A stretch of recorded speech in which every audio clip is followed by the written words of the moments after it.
कसम जमाने की,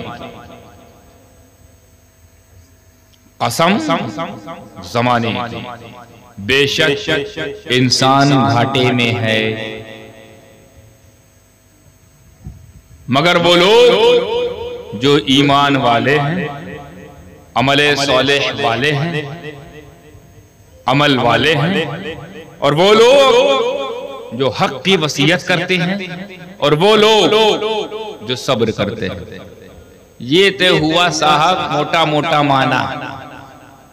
अब इसको थोड़ा छोटा छोटा करके समझाते हैं।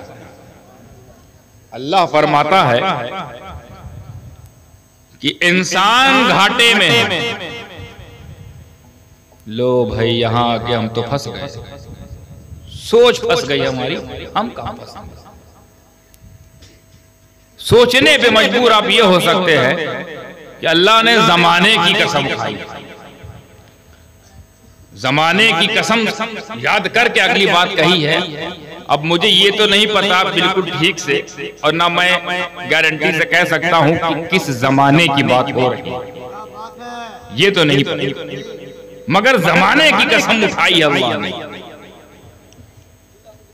अब अगर हम पिछला जमाना समझें, पिछला जमाना समझें, जिस जमाने में वाकई इंसान घाटे में था, न पहनने को कपड़ा था, न खाने के लिए नेमतें, न दस्तरखान तुम्हारे इतने लंबे चौड़े थे, न चलने के लिए गाड़ियां थी। इंसान थे, कपड़े न थे, इंसान थे, नेमतें न थी, इंसान थे, मोटरसाइकिल गाड़ियां न थी, इंसान तो थे, मगर तमाम मामलात। हुजूर तकरीर इधर हो रही, उधर तो लोग जा रहे हैं, जाने वालों को देखना है तो फिर हम चले जाते हैं ताकि आप हमें देखें, क्योंकि हमको लगा आप लोग जाने वालों को देखते हैं तो हम भी जाते हैं, देखते रहिए, फिर ना कहना देखते रह जाओगे। वो तो गए साहब, जो गए वो गए, कोई काम आ गया होगा इसलिए गए, जरूरी नहीं कोई मुंह चुरा के भाग रहा हो। सबके अपनी जिंदगी में मामलात है। तो हम कहां पर थे हजरत? घाटे में। कहां थे हम लोग? घाटे में थे। तो उस जमाने की बात अगर कही जाए तब तो भाई कुछ समझ में आता है, लेकिन जब अल्लाह ने जमाने की कसम उठाई तो इसका मतलब कोई जमाना बचा ही नहीं, हर जमाने के लिए ये आज उतर के आई। तो उस जमाने के इंसानों के बारे में कहा जाता तो समझ में आता, अब तो हम तरक्की कर रहे हैं, अब कहाँ घाटे में, अब तो हमारे पास पहनने के लिए कपड़े हैं, एक से एक जेवरात है, एक से एक मामलात हैं, एक से एक लवाजिमात है, एक से एक नेमतें, दस्तरखान है यहां से लेकर आधा किलोमीटर तक। अगर बिछाना चाहो तो बिछा सकते हो, इतनी नियमतें, कपड़े ऐसे कि पूरी अलमारी भर सकते हो इतने कपड़े, गाड़ियां ऐसी कि गैराज में जगह ना हो, गाड़ी इतनी रख सकते हो। अब तो हम तरक्की कर रहे हैं ना, तरक्की याफ्ता हो गए। एक मिनट के लिए आप सोच सकते हो कि हम तरक्की याफ्ता हो गए, हम तरक्की कर रहे हैं, और कुरान कह रहा है इंसान घाटे में, इंसान घाटे में, ये कुरान कह रहा है, और इंसान ये कह रहा है हम फायदे में हैं। क्यों? क्योंकि वो कंपेयर कर रहा है पहले वाली जिंदगी से आज की जिंदगी को। पहले हम जाहिल हुआ करते थे, अब तो इंजीनियर भी हैं, आलिम भी हैं, डॉक्टर भी हैं, प्रोड्यूसर भी हैं, डायरेक्टर भी हैं, दुनिया भर के तमाम मामलात, साइंटिस्ट भी हैं, समंदरों पर तैर भी रहे हैं, समंदरों के सीने को चीर भी रहे हैं, चांद तक पहुंचने की कोशिश भी कर रहे हैं, बल्कि बास तो दावा कर रहे पहुंच जा रहे हैं। इतनी तरक्की हो गई, इतने आगे बढ़ गए। दिख तो ये रहा है कि पहले हम बोलते थे, बोलने के लिए हमें नकारा बजाना पड़ता ताकि लोग सुने, अब तो माइक से ही बात चल गई। इको आपको समझाने के लिए मैं अपनी तकरीर के जो मेयार, मेरे तकरीर का जो मेयार है मैं उससे नीचे आ रहा हूं ताकि आप लोग समझे। तो मैं अपना मेयार थोड़ा घटाता हूं और आप लोग अपना मेयार थोड़ा बढ़ाइए ताकि बैलेंस हो जाए, क्योंकि यहां से बोलूंगा तो बाउंसर हो जाएगी, फिर मेरा यहां आना बेकार हो गया। तकरीर वो नहीं है जो जोश से भरी हो और नारा लगवा चली जाए, तकरीर वो है जो दिल में उतर जाए, तकरीर वो जिसे तबलीग हो। अगर उसके लिए मुझे अपनी बात को सादे अंदाज में पेश करना पड़ा तो समदानी तैयार है। हर वक्त मैं आपको जरूरी नहीं कि जोशे खिताबत, जोर खिताबत दिखाऊं, समझाने की कोशिश करूंगा। बीच बीच में कहीं से जोर कोई अगर डाल दे रहे कहीं से, वो उसकी मर्जी। मैं कोशिश करूंगा कि मैं आपको इसका पूरा सार बता के जाऊं, समरी, पूरा निचोड़ अरक इस आयत, सूरह असर आयत है, बहुत मशहूर आयत है, लगभग यहाँ 70% लोग ऐसे होंगे, कोई आज आयत याद हो जुबानी, उसको तर्जुमानी करने आ रहे हमारे। तो कंपेयर कर रहे थे कुछ लोग उस जमाने से इस जमाने को, तो आज के इंसान को पहले के इंसान से ज्यादा तरक्की वाला पाया, तो घाटे में कहा। पहले हम चल नहीं पाते थे, अब उड़ रहे हैं, तो घाटे में कहा। पहले हमें बोलने के लिए गला फाड़ना पड़ता था, अब खाली मुंह हिलाना पड़ता, बात पहुंच जाती हजारों तक। पहले हमें अपनी बात को दूसरी बात तक पहुंचाने के लिए तार, संदेश, खत, किताबत, अब खाली 1 महीने की रिचार्ज, सारी बात यहां से वहां से वहां। चुगली करने के लिए कितना आसान हो गया मामला, यहीं से बैठा बैठा। हालांकि चुगली मत करना, जहन्नम में जाओ, पर कितना आसान हो गया। एक बात को यहां से वहां पहुंचाने पहले 12 दिन लगता था, 12 सेकंड भी नहीं। तो हम तरक्की पे है कि नहीं? तरक्की हो रही कि नहीं? अपडेट हुए, अपग्रेड हुए ना? कुरान कह रहा है घाटे में। ये कुरान का कौन सा फार्मूला है साहब? हम जो फार्मूला बता रहे हैं उस फार्मूले के मुताबिक तो हम बड़े फायदे में हैं। हम समुद्र का सीना चीरते हुए जा रहे हैं, हम मरीख में कमंदे लगा दे रहे हैं, हम सूरज की शुआओं इकट्ठा करके एनर्जी बनाकर लाइट पैदा कर दे रहे हैं, हम दिए से ऊपर आकर हाइड्रोजन की जिंदगी जी रहे हैं, एलईडी की जिंदगी जी रहे हैं। पहले दीपक जलता था, अब एलईडी जलता है। तो हम तो अपडेट हो रहे हैं ना? नहीं भाई, थोड़ा समझने की कोशिश करो। बहुत छोटी गुफ्तगू करूंगा इंशाल्लाह, मगर सोच रहा हूं कि मोटी गुफ्तगू कर दूं। गुफ्तगू हजरत एक लफ्ज आपने हमको दे दिया, बढ़िया, खोखी करूंगा, खोखा। यहाँ के खोखे के हिसाब से करूंगा मैं गुफ्तगू, यहाँ के खोखे के हिसाब से, और बंबई के खोखे के हिसाब से आपको इनाम मिलेगा। यहाँ खोखा बोलते होंगे छोटे को, और बंबई में खोखा बोलते हैं करोड़ों को। तो यहाँ की खोखी बात वहां के खोखे मिलेंगे इंशाअल्लाह, अगर दिल में उतर गया हो। समझ लिया इस राज को कि इंसान तो घाटे में तब था जब पहनने को कपड़े नहीं, रहने को घर नहीं, चलने को सवारी नहीं, उड़ने को जहाज नहीं, तैरने को शिप नहीं, बोलने को माइक नहीं, चलाने को व्हाट्सएप नहीं, देखने के लिए टिकटॉक नहीं। आपकी जुबान में इसलिए करता कि समझो दुनिया भर की बातों से जो खुराफात आ गए, पहले नहीं थे, पहले ही अच्छा था। हम तो कह रहे वही कामयाब थे, अब हम लोग लोचे में आ गए। इतने गुनाह का सामान सामने आ गया कि समझ में नहीं आ रहा है कैसे बचे इनसे। पहले ये सब आइटम ही नहीं था तो गुनाह ही नहीं हो रहा था। बड़े बेसिक्स गुनाह होते थे, बड़ी बुनियादी गुनाह, वो भी तौबा करके आदमी साइड। अब तो गुनाह के साहब ब्रांचें खुल गई। आइए नए नए तरीके से गुनाह कीजिए, थोक में हमसे ले जाइए गुनाह का सामान। अब ऐसा शैतान ऐसा लगता है शैतान ने लगाई दुकान होलसेल में, आओ गुनाह का सामान ले जाओ, गुनाह करना है और इधर आओ, लो भाई आईफोन 14, तुमको छोटा वाला गुनाह करना है, बोलो आईफोन 11, यानी तुमको गुनाह करना है, लो भाई 2 GB पर डे, तुमको 1 GB पर डे। ये सब शैतानी ख्यालात जो तुम्हारे अंदर घुस रहे हैं। कामयाबी ये नहीं है जिसको तुम कह रहे हो। आपको लग रहा है इंसान कामयाब, अब यहाँ मौजूद है, आपको लग रहा है इंसान कामयाब हो रहा है, इंसान कामयाब हो रहा है, इंसान कामयाब हो रहा है। कुरान कह रहा है इंसान घाटे में है, इंसान घाटे में है। अब जब कुरान कह रहा है इंसान घाटे में है, तो अब हमें सोचने की जरूरत है, तवज्जो करने की जरूरत है, कुरान में गौर करने की जरूरत है कि आयत आखिर कहना क्या चाहती है। बिना किसी ताखीर और तमहीद के मैं आपको सीधे पॉइंट पे आऊं, पॉइंट पे। इंसान तरक्की नहीं कर रहा। देखते कितने लोग समझते हैं, कैसे कीजिएगा, तवज्जो पूरी मेरी तरफ केंद्रित कर दीजिए, पूरा ध्यान केंद्रित करिए किसकी तरफ, मेरी तरफ। थोड़ी देर टाइम लूंगा, आधा घंटा मुझे बर्दाश्त कर लीजिए, ज्यादा 40 मिनट बर्दाश्त कर लीजिए। हो सकता है 1 घंटा बोल जाऊं, माफ कीजिएगा, लेकिन थोड़ा सा बर्दाश्त कर लीजिए। कुछ कहने आया हूं, इतनी दूर से आया क्यों? ना मैं नारा लगवाने आया हूं, ना मैं मदरसा खुलवाने आया हूं, ना मस्जिद की तामीर के लिए आया हूं, ना मैं अपने घर चलवाने के तुमसे आया हूं। मैं आया हूं जो कुछ मैं सीखा हूं बुजुर्गों से, जो कुछ समझ पाया हूं कि तुम लोग को समझाऊं, वो समझाने आया हूं, कोई गरज नहीं। तो इतनी देर के लिए खाली मुझे देख लो, उसके बाद फिर आपकी जिंदगी अपनी तरह ही है, जैसे चाहे वैसे जिएगा। लेकिन मैं चाहता हूं जो मैं कह दूं वैसी जिएगा। तवज्जो, अल्लाह के करम से जो अल्लाह कहलवा दे। इंसान घाटे में है, इंसान घाटे में। अब हमें ये देखना पड़ेगा, पहले उससे पहले एक लफ्ज बोल दूं मैं, इंसान घाटे में है, ये बात सही है। अब इसको समझने की कोशिश करेंगे कि इंसान है क्या, है कौन। तो उस समझने के लिए मैं पहले एक लफ्ज कहना चाहता हूं, उलमा की दुआ लेते हैं। इंसान घाटे में नहीं है, लीजिए एकदम उल्टी बात, एकदम उल्टी बात कही मैंने। अभी मैं बोल रहा था इंसान घाटे में, इंसान घाटे में। अब मैं यहीं से बैठे बैठे बोल रहा हूं, मत बोल देना कि पलटू आदमी है, पलट गया। इंसान घाटे में नहीं, हैवान घाटे में। इंसान घाटे में नहीं है, हैवान घाटे में।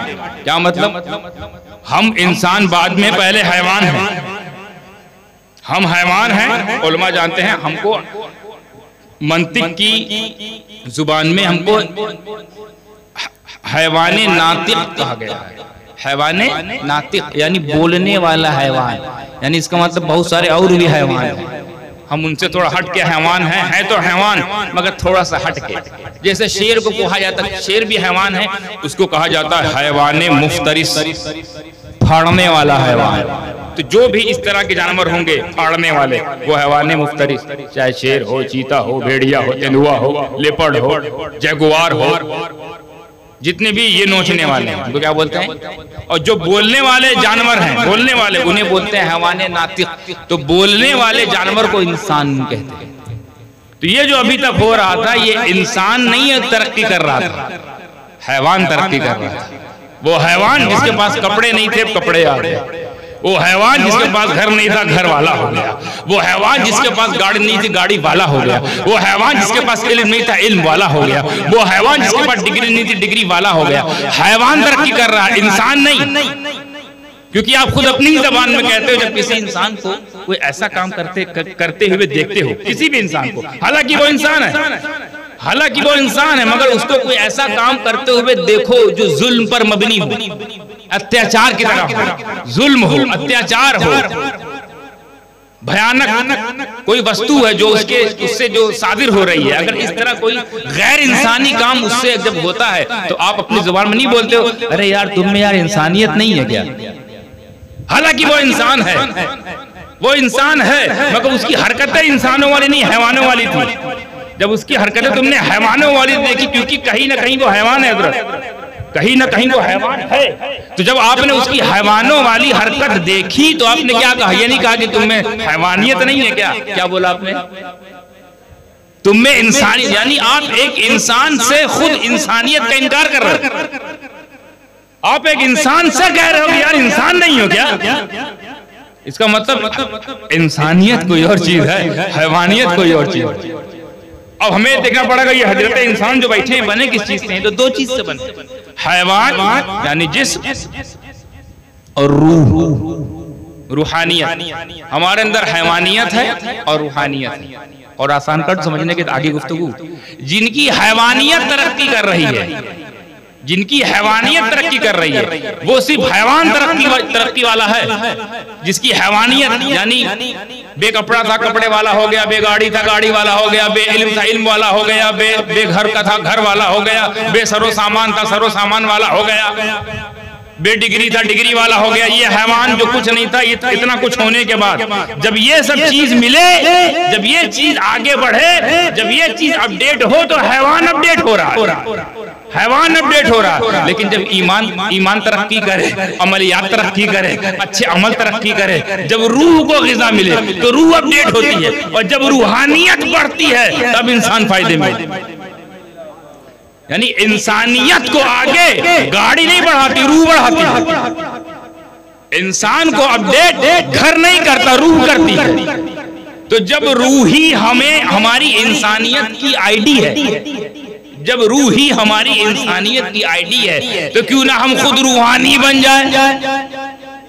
क्योंकि हैवानी बनने में तो हैवान है, और हैवान इंसान घाटे में, हैवान इंसान घाटे में। लेकिन जब हम रूहानी हो जाते हैं तो रूहानियत, और जब रूहानियत तरक्की करती है, जब रूहानियत मंजिलें तय करती है, जब रूहानियत तय करने लगते हैं तमाम मकामात को, तो फिर वो आम इंसान नहीं होता, फिर वो आम इंसान नहीं, वो ऐसा हो जाता है, वो ऐसी रूह वाले हो जाते हैं, ऐसे साहिबे रूहानियत वाले हो जाते हैं कि उनसे जब हम जुड़ जाए तो हमारी रूह ताजा हो जाती है।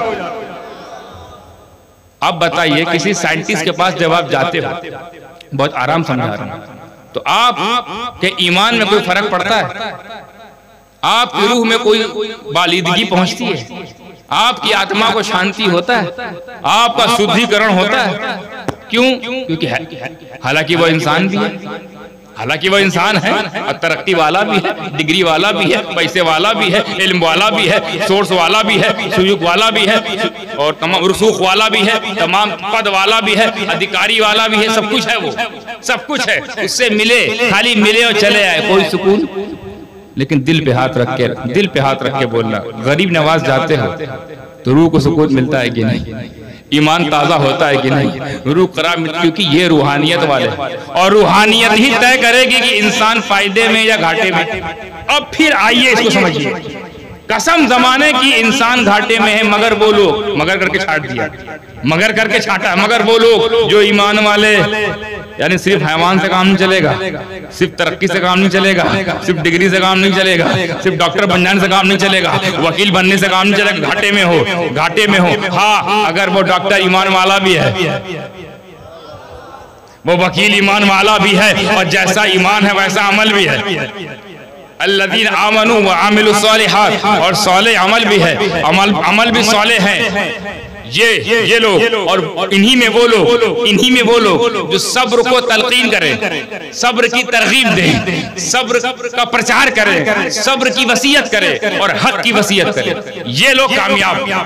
कुरान आपकी नजर में कामयाब वो है जो समंदर पे चीर रहा है, कामयाब वो है जो चांद पे जा रहा है, कामयाब वो है जो डिग्री हासिल कर रहा है, कामयाब वो है जो दर बदर जाकर, समुंदरों में जाकर दूसरे ममालिक की खोज कर रहा है, कामयाब वो है जो नासा में इंजीनियर है, कामयाब वो है जो नासा का साइंटिस्ट है, कामयाब वो है जो आसमानों को चीरने वाले जहाज बना रहा है, जिसको आप कामयाब कह रहे हैं। कुरान कह रहा है कामयाब वो है जो ईमान वाले हैं, कामयाब वो है जो अच्छे अमल वाले हैं, कामयाब वो है जो सब्र करने वाले हैं, कामयाब वो है जो हक को बोलने वाले हैं। अब हमें पता कामयाबी वहां नहीं जहां हम जा रहे थे, कामयाबी तो उस तरफ जिधर ईमान वाले गए, और ईमान वाले ऐसा गए, अपने अमल के साथ ऐसा गए और ऐसा सब्र करते रहे और ऐसे हक पर रहे, तो जो लोग ये रास्ता तय किए वो सिर्फ कामयाब नहीं हुए।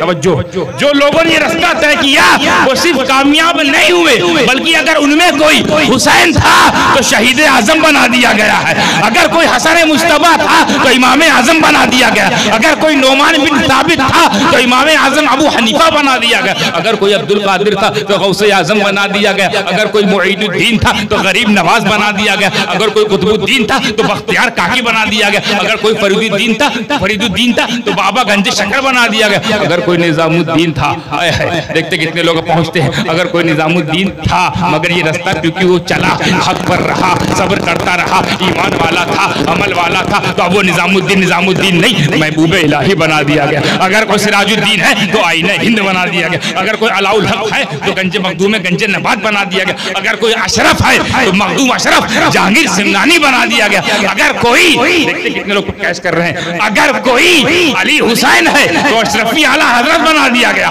अगर कोई सैयद मोहम्मद है तो मुहद्दिस आजम बना दिया गया, अगर कोई मुज्तबा अशरफ है तो अशरफुल औलिया बना दिया गया।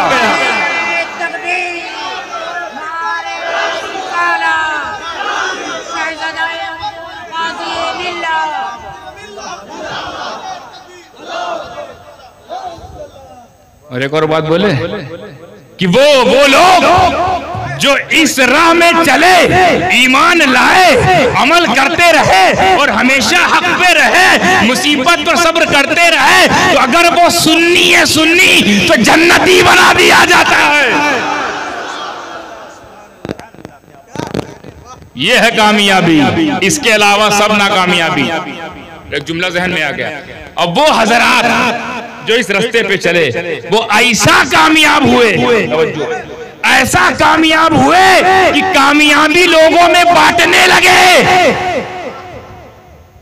नहीं समझे, नहीं कैच कर पाए। वो ऐसा कामयाब कि उनका नाम लेने वाला कामयाब, उनके राह पे चलने वाला कामयाब, उनके दर्श पे चलने वाला कामयाब, उनकी बात सुनने वाला कामयाब, उनका काम करने वाला कामयाब, उनकी महफिल सजाने वाला कामयाब, उनका उर्स करने वाला कामयाब, उनका लंगर करने वाला कामयाब, और आज उनका जलसा करने वाले कामयाब।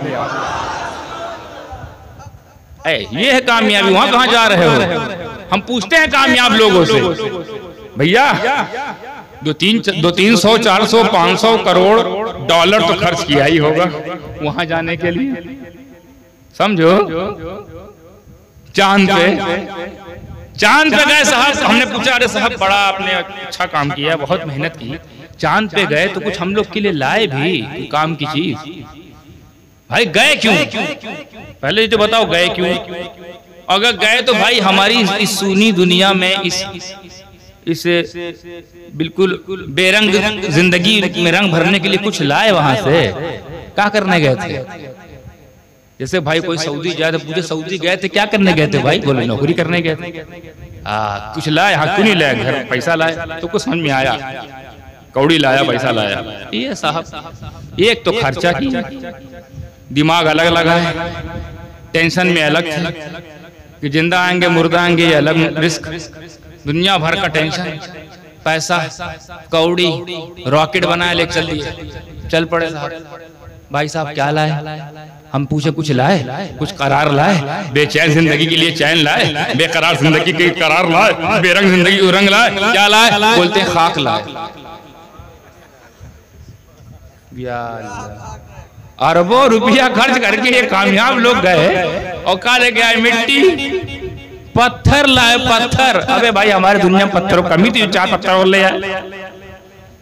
अबे कुछ लाए, हम कैसे मान ले तुम कामयाब हो? तुम गए खाली हाथ आए, पत्थर चाहिए था हमारे घर के पिछवाड़े और तमाम पत्थर पड़ा, जो चाहे वो ले जाओ, इसी बहाने हमारा घर भी साफ हो जाए। मिट्टी भी ले जाओ, गंदगी रखते हैं तुम जैसे लोगों के लिए, ले जाया करो। अच्छी हम खाते हैं गंदी गंदी, तो यही सब करने गए थे चांद पे। और चांद सोच रहा होगा ये बेवकूफ लोग कहाँ आ रहे हैं मेरे पास, ये मेरे पास आ रहे हैं। वो भी हंसता होगा। मेरा विजदान ये कह रहा है, मैं ख्याल में सवाल करके जवाब निकाला हूँ, वो हंसता होगा, ये कह रहा होगा तो कहाँ आ रहे हैं, मेरे पास कहाँ आ रहे हैं? और मेरे पास आकर क्या लेके जा रहे हैं? टुकड़े, और अपने आप को कामयाब समझ रहे हैं। अरे इनको कामयाब होना है तो मेरे पास ना आए, मेरे पास आकर कोई टुकड़ा ना ढूंढे, बल्कि उस जात के पास जाए, उसके करीब जाए जिसके इशारे से मैं खुद टुकड़े टुकड़े हो गया था।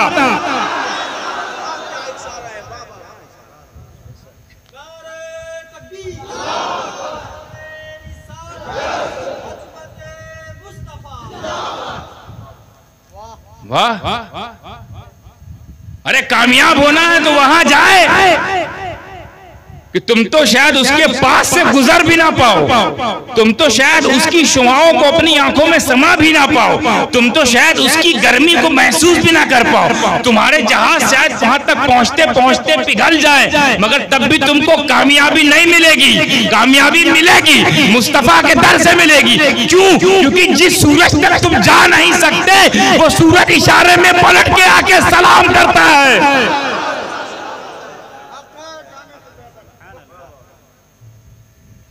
कामयाबी सिर्फ मुस्तफा जाने रहमत से मुंसलिक।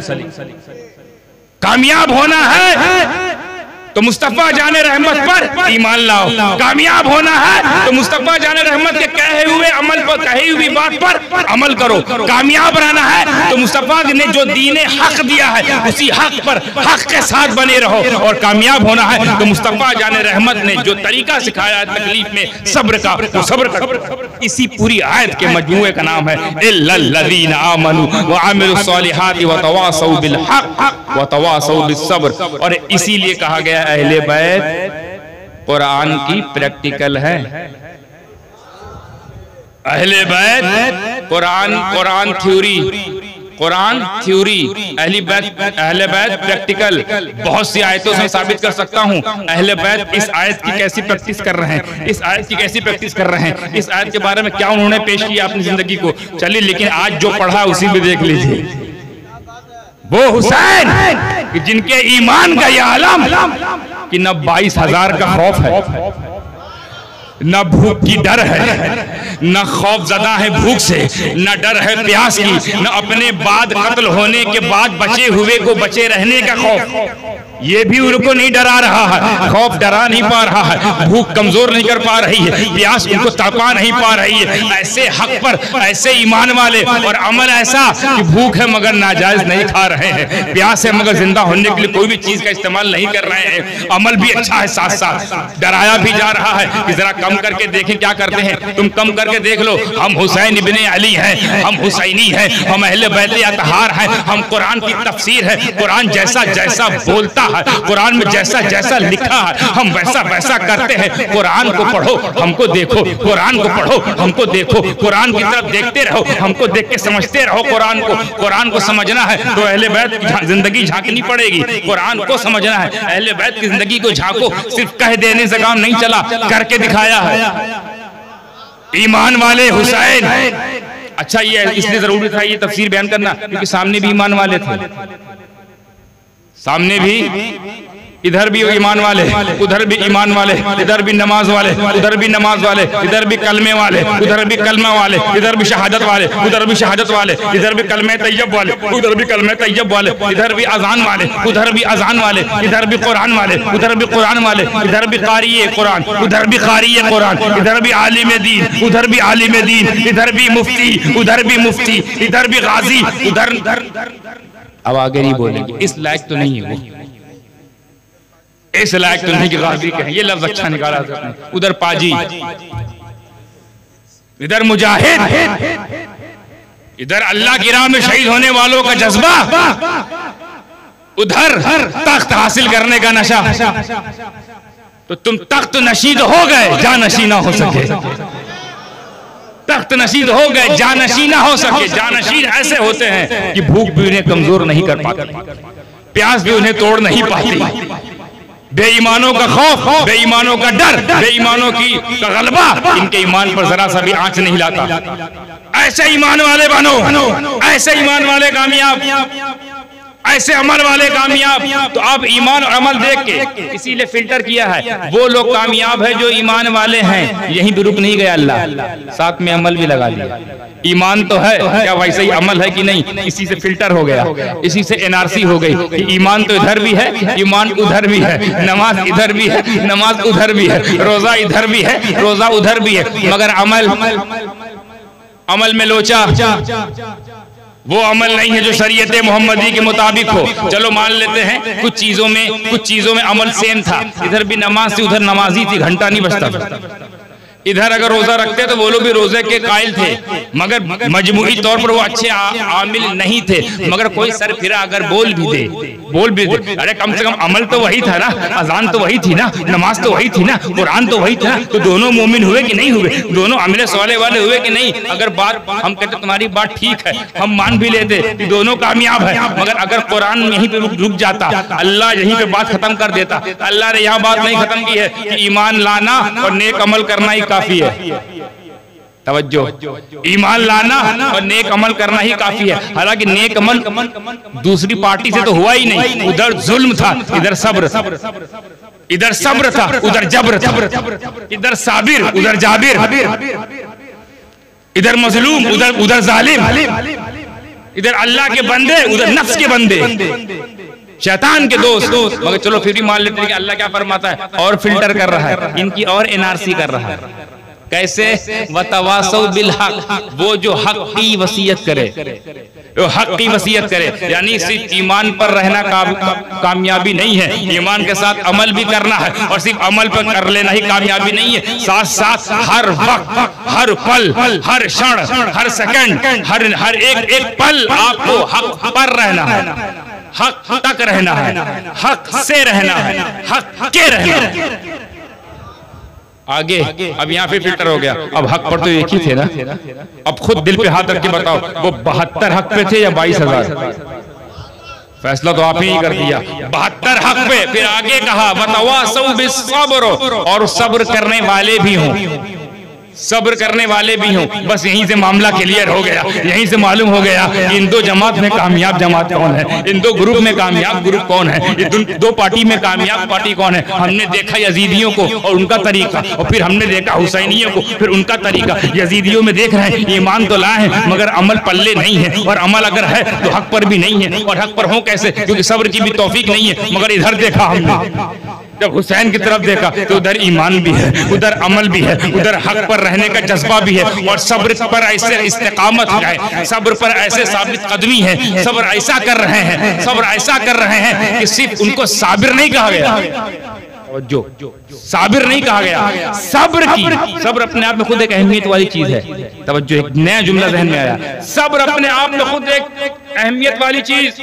सब्र करने वालों के साथ खुदा, यानी जो सब्र के साथ हो जाए अल्लाह उसके साथ हो जाए।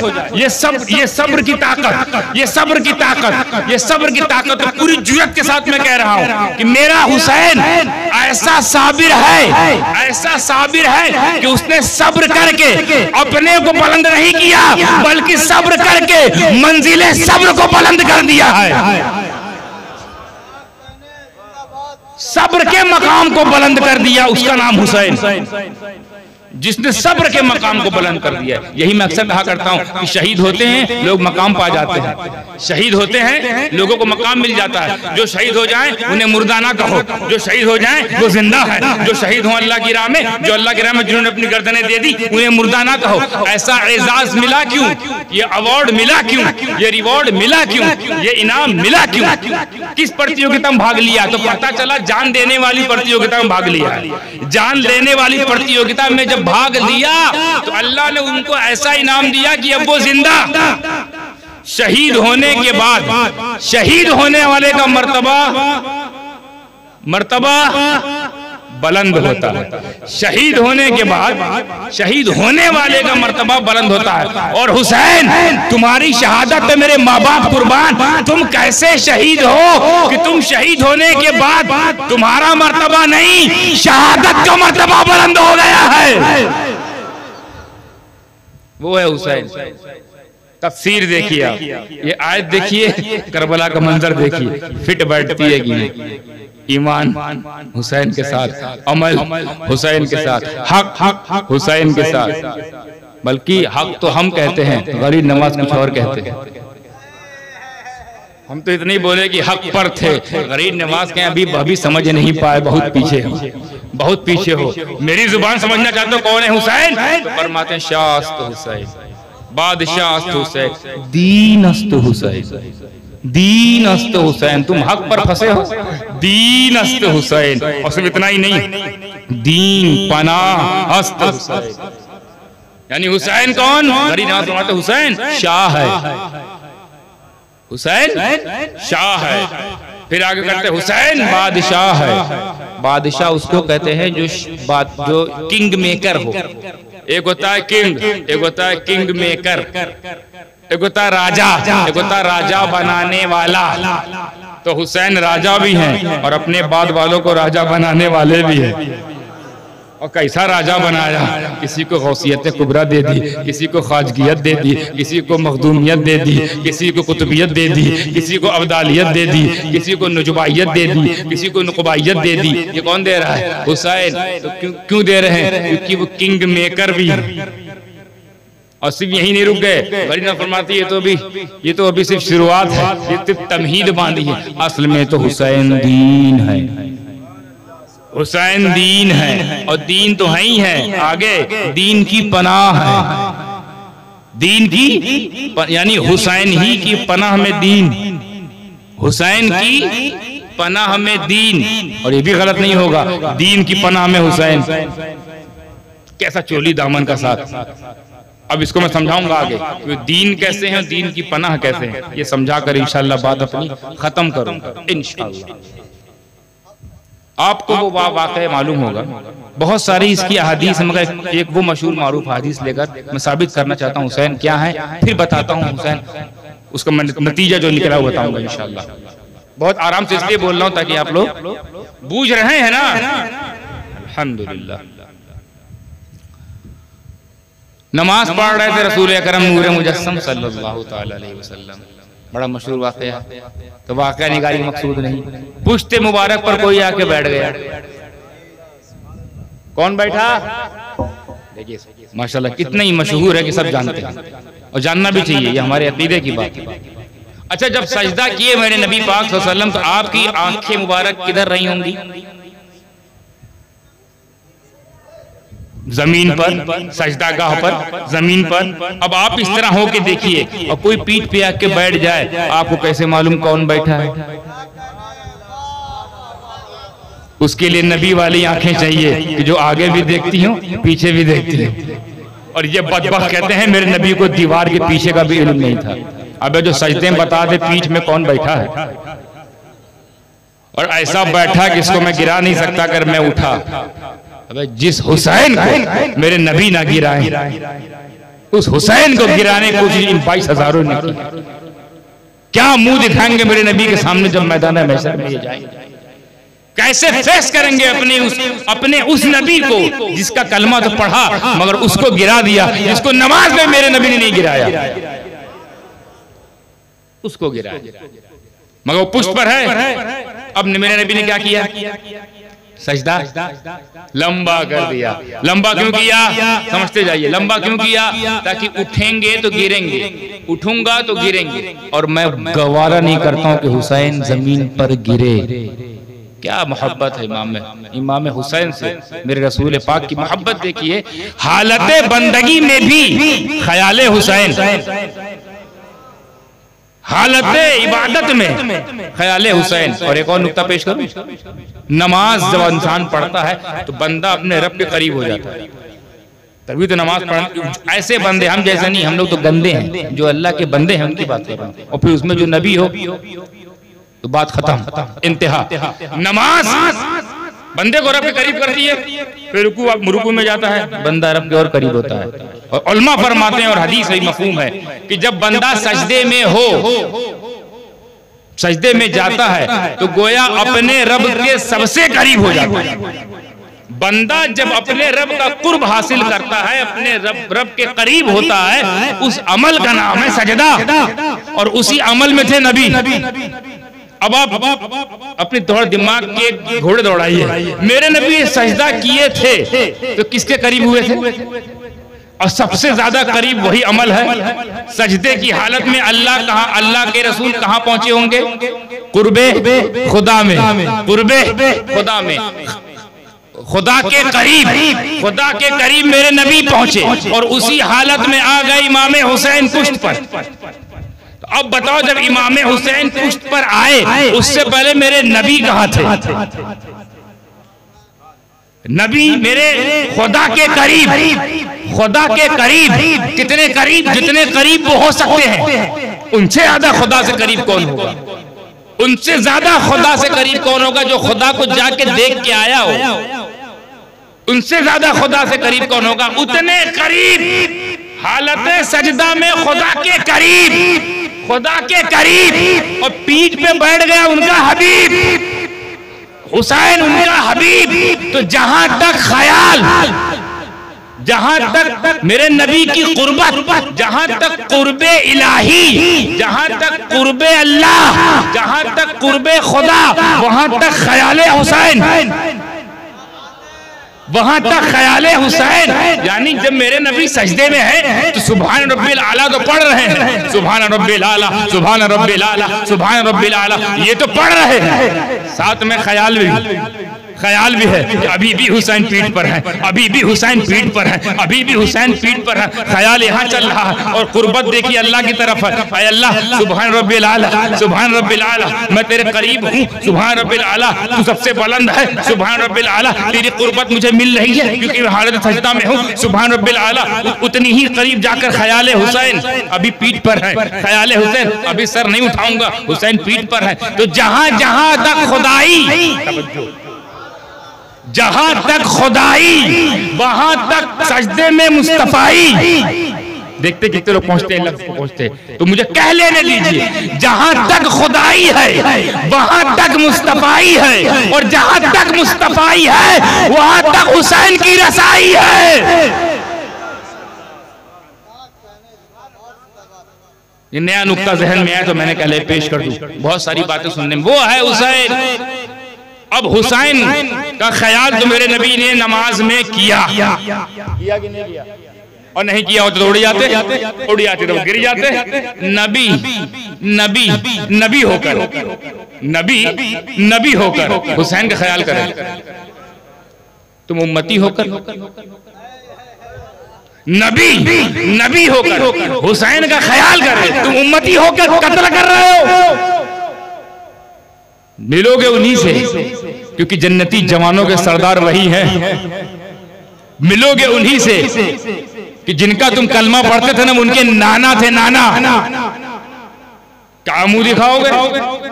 हुसैन पीठ पर, फिर आते हैं वहां नबी सजदे में, नबी के ख्याल में हुसैन, ठीक, नबी के ख्याल में।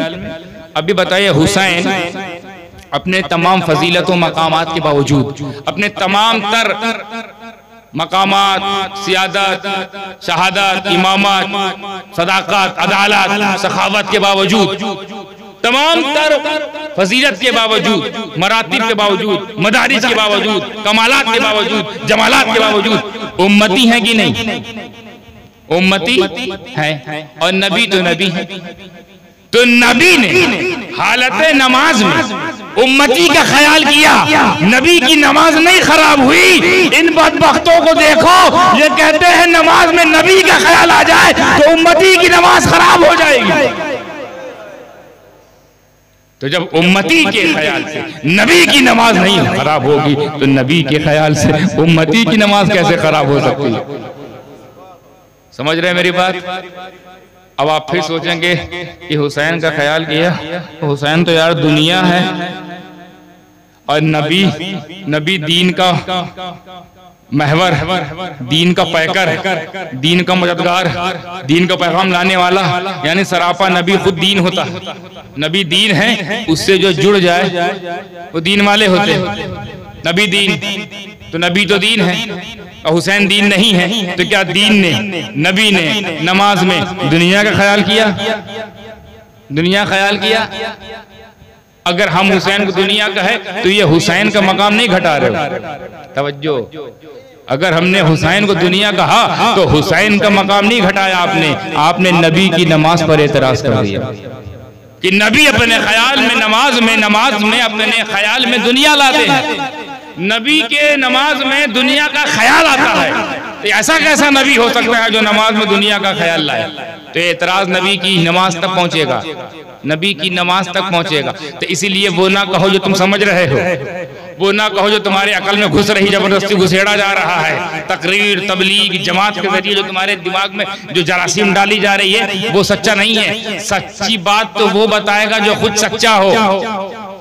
सच्ची बात वो बताएगा जो इतना सच्चा हो कि उससे जो जुड़ जाता है वो सच्चा हो जाता है। ऐसा सच्चा कि कुतुबुद्दीन ऐसा जुड़े कि ख्वाजा कुतुबुद्दीन बख्तियार काकी हो गए। ऐसे सच्चे से पूछेंगे। जब ऐसे सच्चे से पूछने गए तो उसने कहा वो ना समझो जो दुनिया समझा रही है, वो समझो जो मैं कह रहा हूँ। अजमेर की चटाई पर बैठकर अजमेर का कलंदर जो हुसैन के रंग में रंग कर बोलने लगा तो ऐसा बोला, और पहचाना हुसैन को तो ऐसा पहचाना, और ताजीम की तो ऐसी ताजीम की कि तुम जो सोच रहे हो उसके खिलाफ बात कहते हुए नजर आता है। और वो कह रहा है शाह हुसैन, बादशाह हुसैन, दीन हुसैन, हुसैन दीन है। तभी तो मेरे नबी ने नमाज के बाद सजदे सहव नहीं किया कि हुसैन का ख्याल आया, हुसैन दुनिया है, अब सजदा सहव करना पड़ेगा या नमाज दोबारा पढ़ना पड़ेगा। नहीं, नमाज कंप्लीट, क्योंकि नबी नमाज में ही थे। हुसैन जब आए, क्योंकि हुसैन नमाज ने, दीन ने हमको नमाज दिया है, तो दीन ही तो ऊपर बैठा है, तो वो ही दीन ही में है, दीन का हिस्सा है। और दीन की पनाह कैसे? दीन तो समझ में आया। बहुत ही अच्छा नुक्ता मुझे मेरे साथी कारी अहमद रज़ियल्लाहु ने दिया था, उसको मैं वहां से अखज़ करते हुए आपके सामने पेश करता हूँ कि ऐसा दीन थे वो दीन थे, फिर दीन की पनाह, दीन थे फिर दीन की पनाह हुए। ये कैसे? ये फार्मूला समझ में नहीं आ रहा तो समझो। इमाम हुसैन जब हजरत फातिमा की गोद में थे तो दीन, फातिमा की गोद में दीन, अली हजरत अली गोद में है दीन है, हजरत मोहम्मद मुस्तफ़ा सल्लल्लाहु तआला अलैहि वसल्लम के कांधा मुबारक पर है वो दीन है, हसन के साथ है दीन है, अब्दुल्ला इब्न उमर के साथ खेल रहे हैं दीन है, बड़े हो रहे हैं दीन है, इल्म हासिल कर रहे हैं दीन है, तलवारबाजी सीख रहे हैं दीन है, हजरत उमर फारूक को मिंबरे रसूल से नीचे उतार रहे हैं, ऑर्डर दे रहे हैं दीन है। उस वक्त हजरत उमर फारूक ने इस बात पे कहा कि हजरत अबू बकर सिद्दीक जब उतरे, जब खिलाफत से उतरे, यानी जब खिलाफत उनकी खत्म हुई, तब मैं लोगों के हुक्म से बैठा था मिंबर पे। आज हुसैन ने उतारा है, आज हुसैन ने उतारा है, इसलिए मैं उतरा हूं। फिर इमाम हुसैन ने कहा था अच्छा ऐसा है, अब बैठ जाइए ऊपर। अब जब बैठे तो उमर फारूक ने ये तारीखी जुमला कहा कि मुझे पहले लोगों ने बिठाया था तो हुसैन के बस की बात थी जो मुझे उतार पाए, अब मुझे हुसैन ने बिठा दिया, किसी में दम नहीं है जो मुझे उतार दे, क्योंकि वो दीन है। उमर फारूक से ज्यादा पहचानोगे जो ये कहते कि ऐ मेरे नबी के नमासो, ऐ मेरे नबी के नूरे ऐन, ऐ मेरे नबी की आंखों की ठंडक, जब आपने कहा है कि तुम्हारा बाप मेरे नाना का गुलाम है, यही लिख के दे दीजिए। हमें जब बचपन में उनसे सनद मांगी जा रही है, बचपन का आलम क्या होगा?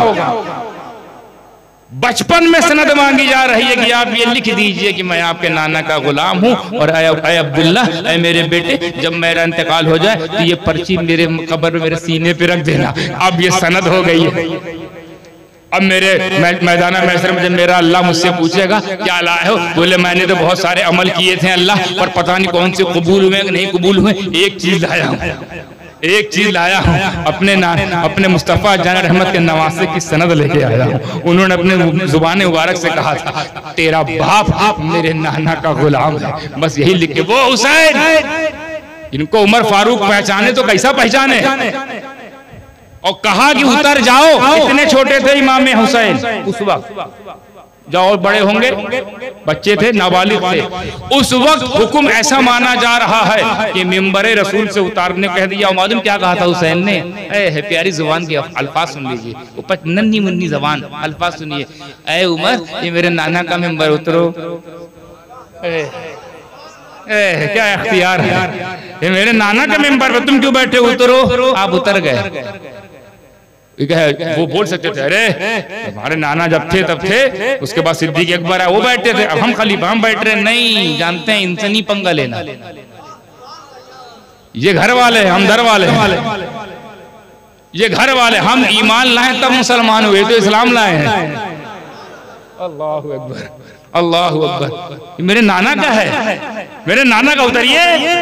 उतर गए, फिर उतर नीचे आके फिर बोले या हुसैन, आपके नाना ही का है ये, मगर लोगों ने मुझे खलीफा चुना है तो इसलिए मैं यहाँ बैठ। अच्छा ठीक है, फिर आप बैठ जाइए।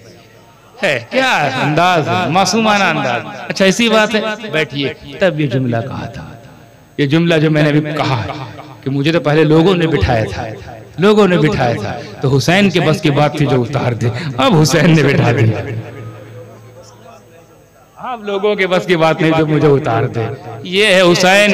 क्यों? क्योंकि वो दीन है, वो दीन है। तो हुसैन जब उमर फारूक को उतार रहे हैं दीन, और जब बिठा रहे हैं तब भी दीन। करबला के वाकया हो रहा, अकबर को दे रहे हैं, हुसैन दीन है। असगर को दे रहे हैं, हुसैन दीन है। मुस्लिम बिन अकील को भेज दिया, हुसैन दीन है। अब्बास के बाजू कट रहे हैं, सांसें रुक रही हैं, हुसैन दीन है। हुर को खरीद लिया, हुसैन दीन है। हबीब मज़ाहिर को बेच दिया, अल्लाह की राह में बेच दिया, अल्लाह ने उनकी जानों खरीद लिया। उस वक्त हुसैन दीन है, यानी मदीने में हुसैन दीन थे, काबे में दीन थे, कूफे में दीन थे, इराक में दीन थे। जब जिंदगी गुजारते रहे दीन हुए, दीन जिंदगी के उतार चढ़ाव के मंजिल तय करते रहे। उस और ऐसा इस अंदाज में जैसे लग रहा है कि दीन है, जी रहे हैं लग रहा है दीन है, चल रहे हैं लग रहा है दीन है, बोल रहे हैं लग रहा है दीन है, खा रहे हैं लग रहा है दीन है, सो रहे हैं लग रहा है दीन है, उठ रहे हैं लग रहा है दीन है, बाहर जाते हैं ऐसा लगता है दीन है, लंगर तकसीम करते हैं ऐसा लगता है दीन है, गरीबों की सुनते हैं ऐसा लगता है कि दीन है, गमखारी करते हैं ऐसा लगता है दीन है। तो वो दीन चला आ रहा है, मक्के से आया मदीने, मदीने से फिर कूफा,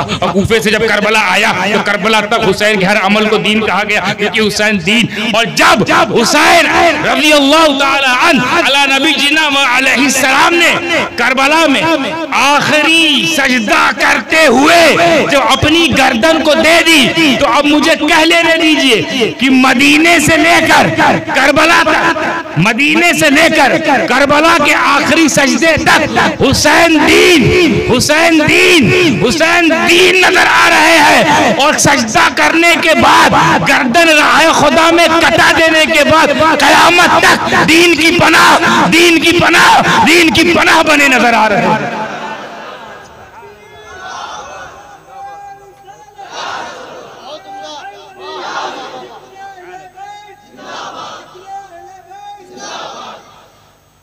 यानी अब वही दीन पर है जो हुसैन की पनाह में है। अरे हुसैन, एक जुमला आ गया, हुसैन दीन को कहते हैं, हुसैन, हुसैन दीन को कहते हैं। यानी जो दीन जो है दीन वो है हुसैन, और जिनके साथ हुसैन हो जाए वो है दीनदार। हुसैन दीन, हुसैनी दीनदार, हुसैन दीन गौसे आजम दीनदार, हुसैन दीन गरीब नवाज दीनदार, हुसैन दीन मारूफ करखी दीनदार, हुसैन दीन मखदूम अशरफ दीनदार, हुसैन दीन आला हजरत दीनदार, हुसैन दीन मुहद्दिस आजम दीनदार, हुसैन दीन शेखुल इस्लाम दीनदार, हुसैन दीन गाजी मिल्लत दीनदार, हुसैन दीन अहले सुन्नत वल जमात दीनदार।